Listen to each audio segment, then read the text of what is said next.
In this installment, we're going to be going over the Week 12 Late Slate for this Sunday. Let's get into it.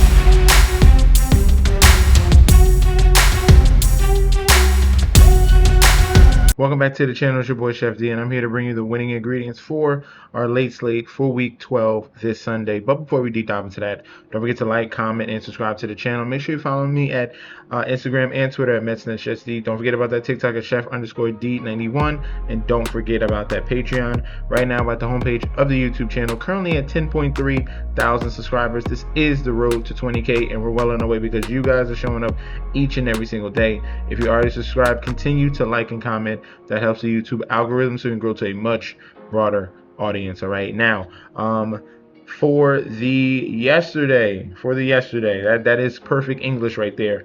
I posted the early slate video. You guys, if you're watching this right now, you want to see the early slate, do not forget about that. I'm going to leave a link down below in the description for the early slate so you have access to that. You don't want to miss out on these plays for Week 12, right? That's already posted. Get locked and loaded for that. Now, for the Patreon, I keep telling you in each and every video, we are dominating. You need to sign up for the Patreon. You guys are missing out on valuable plays. For last night, we cashed in on the Portland Trailblazers on the money line to beat the Warriors plus 340. That cashed. We also had this same game parlay I gave out to everyone. Donovan Mitchell 25, Giddey over PRAs, flag 15, SGA 30. That cashed at plus 374. And we had this parlay here. That was the main parlay: Heat and Mavericks, and then Minnesota. I messaged everyone before I made this call to cash out. I said I'm not waiting 5 minutes to get my money when they're giving me pretty much 90% of the cash out. So I cashed out. I let everyone know. You had two opportunities to cash out. Timberwolves are up big with 5 minutes left. They let them come back, then went back up by 7 late. So you had two opportunities to cash out of that one there. And you could have just easily just got your money and not have to worry about what happened at the end, because that last, I think it was like last 50 seconds, they gave up an 8-point lead. Some stupid that like people like just cash out. They're giving you all the money, just cash out. That's what we did. We had a phenomenal night in Patreon last night, and then this morning we were dominating college football. We had this plus 289 parlay I gave out to everyone. I boosted the Minnesota points, SMU money line, Oklahoma money line. Keep it plain and simple, and put the boost on there. Also, the other plays, as you can see, heck, nice hit on the college games today. This is what we're talking about here on the Patreon. Ohio State cover, Oklahoma money line, SMU money line, Vanderbilt money line, Texas money line. We're waiting for the Arizona State game. The only loss in college was Wyoming, and that was the ceremony for Josh Allen retirement. You expect them to show up. They did not. But they had opportunity in that late part of the fourth quarter to make a game-winning touchdown. They did not on fourth down. But on Patreon, absolutely dominating it. If you want access to this, click on that link provided down below. You're going to get access to daily bets, future bets, and access to that group chat that goes off 24/7. In AT&T Stadium, we have a classic NFC East battle. Cowboys 4-5-1, Eagles 8-2. Looking at the current odds for this one, we have the Eagles as road favorites -3. So division matchup, and then we have road favorites here in Eagles with the comeback of the Cowboys at plus 140. Total at 47.5. Spread at 3. All right. This is their second time meeting. The first game went under the total with the Dallas Cowboys and the Eagles, and that was in Philly. This one in Dallas here, we could see some fireworks with this current spread. Looking at the injury report here for both of these two teams, starting off with the Eagles, we have Lane Johnson out, tackle. That's going to be a big loss there, and then Q tags on Miles Hinton and Willie Lampkin. All right, let's see if we can get the Cowboys injury report. I hate when they don't have both. It doesn't make sense. Just add, most of these teams have both, but for some reason certain ones do not. They just do what everyone else does. Like why? And then of course they do this. All right, so Dallas Cowboys they want to hide their injuries here. Let me see what we got. I could go to Twitter. All right, here we go. Eagles. Yeah, show me the Dallas one. All right, so Dallas. Injury report here. Everyone seems to be fine. We got Q tags on Jadeveon Clowney and Hakeem Adeniji, their offensive tackle. Those are the two issues there. Only other than that, this is pretty healthy team here coming in for the Cowboys. Positive notes there. Trevon Diggs is going to be on the IR. That's a loss right there. The snaps look like there was so. Diggs on the IR. Jack Sanborn was starting linebacker, but he landed on the IR. So these are all the IR guys here. A lot of guys on the IR that they're missing for the Cowboys. But other than those guys that we know about, Jadeveon Clowney questionable. Hakeem Adeniji is going to be questionable as well with an illness. He actually might not play since he had a DNP on Friday. All right, now looking at this matchup right here between these two, we have clear strengths on one side, especially defensively. The Philadelphia Eagles defense has stepped up as of late. We saw a little bit of a shootout against the Giants, but they dominated late. Domination against Green Bay, the defense showed up, and then yet again against the Detroit Lions. Time and time again, Dan Campbell went for it on fourth down, but this Eagles defense is just getting better and better and healthier, and it was able to stop one of the hottest offenses in the league in the Detroit Lions. All right, now you're coming against a team here with the Cowboys. The Cowboys, they can only play offense. All right, this defense is horrific. All right, they were lucky they faced the Raiders last week and were able to take full advantage of them. They're not getting no cupcake matchup in this one. Yes, I get it. This is an individual matchup. You can expect anything, but this is a clear discrepancy here with personnel on this side of the ball when we're talking about this Eagles defense going up against this Cowboys offense, and then especially on the other side with the Eagles offense going up against this Cowboys defense. Cowboys defense 30th in passing yards allowed, 24th in rushing. They can beat them either way. If it wants to be the Saquon Barkley show, they can. If they want to air it out with their dominant wide receivers and tight end, they can do that as well. All right, Jalen Hurts just cares about winning. Any way that needs to happen, he's shown up and done it. All right, that's why they're 8-2. That's why they won the Super Bowl last year. I think this is a clear spot. I'm going to be on the side of Philadelphia in this one. I don't think Dallas has any chance in this particular spot. Give me the Eagles -3. All right, Matt, we'll be since it's the money line's low. Eagles on the money line. Main play, Eagles get the win. For the secondary play, we're going to go opposite of what happened in the first one. I like the over. I think that the Eagles can put up a big number against the Cowboys defense. Their poorest defense, and it's going to force the Cowboys to play some catch up and Dak Prescott there. All right, so give me the Eagles money line main play, secondary play over 47.5.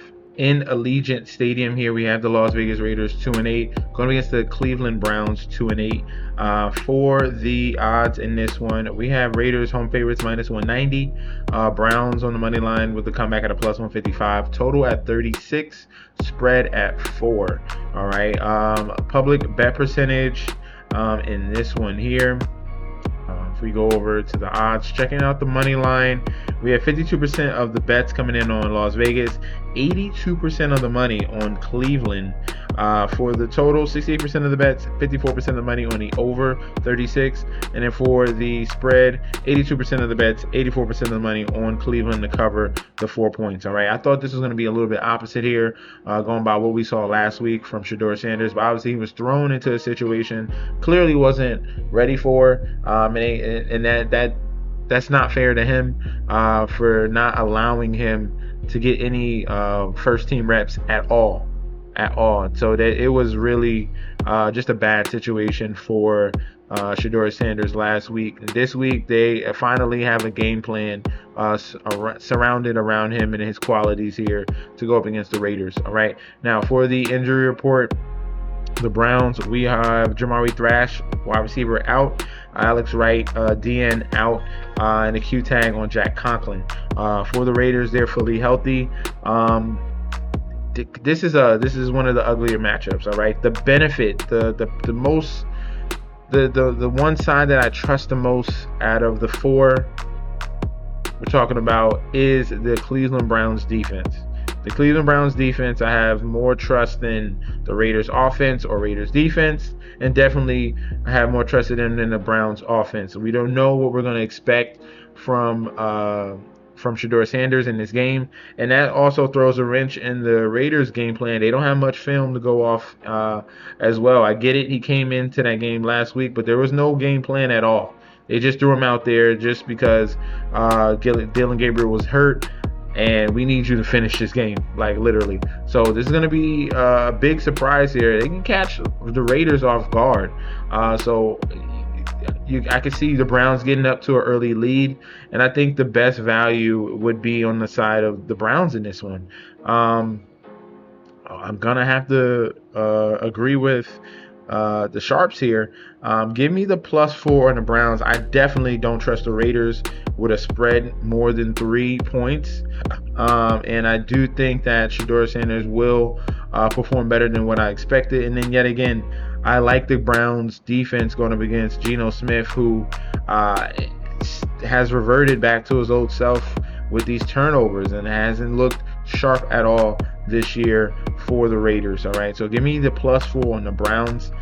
For the total, I would lean under 36. I think it's going to be an ugly game as well with both of these teams offensively. All right, so main play +4, secondary play under 36. In State Farm Arena here, we have the Arizona Cardinals 3-7 going against the Jacksonville Jaguars 6-4. Current odds for this one: Jaguars road favorites -135 with the comeback of the Cardinals at a +115. Total at 47.5. Spread at 2.5. So big total here between these two teams. Checking out the public bet percentage here. Starting off with the money line, Jacksonville Jaguars very heavily here on the side of public and sharps. 79% of the bets, 85% of the money on Jacksonville. For the total, 67% of the bets, 61% of the money on the under 47.5. And for the spread, 56% of the bets coming in on Jacksonville. And then we have 71% of the money coming in on Arizona to cover. All right. Injury report here is going to be really important. Let's see who are the key outs here. We'll start off with the Cardinals. All right, they're missing a lot of guys. Baron Browning out, Amari DiMercado out, Marvin Harrison Jr. out, Dadrian Taylor safety out, Trey Benson out, Hayden O'Connor, Darius Robinson, Garrett Williams. We're all waiting on those Q tags here if they're going to be able to give it a go. This is going to be huge. If Will Johnson and Garrett Williams are back at the corner position for the Cardinals, that's going to be a big positive for them in the secondary here. All right, Jacksonville Jaguars, they got a lot of issues as well. Brian Thomas out, Hunter Long, tight end out. Anton Harrison is going to be out. Trayvon Walker, the DN, out. Yasir Abdullah out, the linebacker. And we have a couple Q tags here. So this is a very ugly type of Jekyll and Hyde. Both of these teams are very up and down. Jaguars are super inconsistent despite the fact that they are currently 6-4. And technically, who can I trust to show up? Who can I trust to show up? Cardinals, obviously, losing 4 of their last 5 games. Tough opponents against Seattle and San Francisco in back-to-back games, especially with Brock Purdy coming back in that last one. Jacksonville on the other end, up and down. They did come up with a big win against the Chargers, but do I trust them off that big win against them? Can they, roll over some momentum?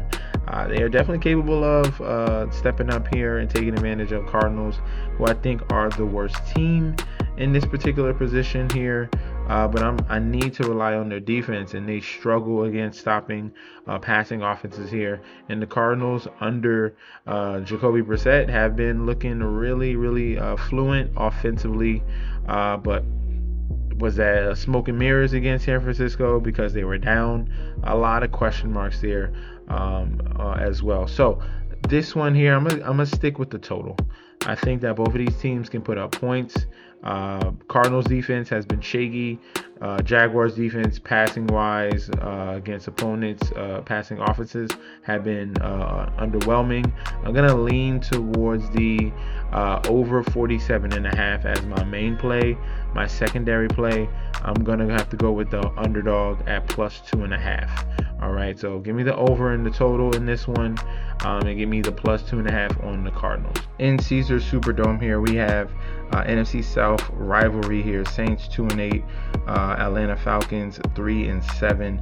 Checking the odds for this one, we have the Saints as home favorites -130. Come back of the Falcons at a plus 110. Total at 40. Spread is at 2. Public bet percentage in this game here, we have 70% of the money. 78% of the money, 70% of the bets towards Atlanta on the money line. For the total, 59% of the bets and money towards the over 40, and for the bets and for the spread, 69% of the bets, 81% of the money on Atlanta to cover this number as well. So this is a public underdog in this one. All right, public underdog, and it is a division matchup. So we got some red flags here looking at this one, and we've seen what Kirk Cousins is able to do. I don't know if he can turn it around in this spot, but looking at the injury report, he's not going to have a lot of help. All right, Billy Bowman Jr. is going to be out. Malik Verdon, inside linebacker, out. Drake London, the number 1 wide receiver, is going to be out. So this is going to be a Darnell Mooney game for the Falcons. Josh Woods, inside linebacker, out. Zach Harrison, D lineman, out. And then Chris Lindstrom is questionable in this game. For the Saints, not that many guys out. Cooks will be out, and that is pretty much it for the New Orleans Saints. Tyler Shuck will be the starting quarterback yet again. God bless me. All right, so Tyler Shuck as the number 1 QB, he has been throwing the football more down the field, getting more vertical. That's why we saw some positive games here, especially from Chris Olave last week. So that's the advantage there. I think they could definitely exploit that matchup, despite the fact that it says one of the strengths of the Falcons is passing yards allowed per game. They're 6th. What we've seen from this Falcon team as of late has been very poor defense, and the secondary has been exposed. As you can see, losing 5 games in a row. We saw what the Carolina Panthers were able to do in Bryce Young as well. Colts dominated. Patriots, even the Miami Dolphins had a good game against the Atlanta Falcons. All right, so this Saints defense on the other end, they play like a bend over. They play pretty tough. It's not an egregious defense at all. Their weakness would be the rushing yards allowed per game. So it would have to be a very heavy dose of Bijan Robinson for them to take advantage of this one. But I'm not going to be trusting the public in this one. Give me the Saints rightfully on the money line at -130. For this particular spot, I am going to go towards the under 40 in the total with Kirk Cousins under the helm. I think they struggle with no Drake London as well, moving the football, and I think that it's going to be a low-scoring environment. So main play, Saints money line, secondary play, under 40 in the total. Last but not least here in SoFi Stadium, LA Rams 8-2. Tampa Bay Buccaneers 6-4. Looking at the odds in this intriguing matchup, especially offensively, we have Rams as home favorites -350. Comeback of the Buccaneers at a plus 280. Total at 49.5. Spread at 7. All right. Looking at the public bet percentage, we're going to check those odds here. Starting off with that money line, 86% of the bets, 81% of the money on the Rams to win. For the total, 66% of the bets, 62% of the money on the under 49.5. And for the spread, 68% of the bets, 54% of the money coming in on the on the Buccaneers to cover the 7 points in the total. Looking at the injury report, Rams, not many issues here. Everyone's pretty much healthy for them. We're waiting on David Quisenberry, their lineman, to give it a go here with that groin. Now, Tampa Bay Buccaneers dealing with some issues here. Ben Bredesen is going to be out. Jamel Dean, cornerback, out. Chris Godwin is questionable. He might play. Bucky Irvin is out. Their stud running back. Hassan Reddick is out. Their offensive linebacker. And then everyone else should be fine here for the Buccaneers. All right. What we seen from the Bucs last week, tough loss against the Bills. They definitely had them on the ropes earlier in the game, but Josh Allen had a ridiculous performance here with 6 touchdowns and was able to prevail over the Buccaneers in that particular game. Other than a superhuman effort from Josh Allen, that was a game that the Buccaneers had early in the bag, but definitely they could not stop him. And this is a totally different quarterback here in Matthew Stafford. They don't have to worry about him rushing the football, so that's a positive note on their end. For the LA Rams, red hot team that has won 5 straight, as you can see, and that was a big game against Seattle, getting that win in a close bout. I can see something very similar here in this one. I am leaning towards a shootout, so give me the over 49.5. That's going to be my secondary play. I can definitely see these two teams going back and forth with the weapons that they have. But I'm always going to be trusting Baker Mayfield to keep this team in the game, how feisty and creative he is. Give me the +7 as the top play. +7 on the Buccaneers to cover this spread. And remember, the over 49.5 as the secondary play. That's going to be our breakdown for the late slate on week 12. Let me know in the comment section down below if you agree or disagree. We could definitely debate about that one down below. Also, you need to get signed up on the Patreon. Don't miss out on these plays. Don't miss out on these futures as well. So you click that link, you're going to get full access to daily bets, future bets, and access to that group chat that goes on 24/7. This is your boy Chef D. I'll be back very soon, and peace out.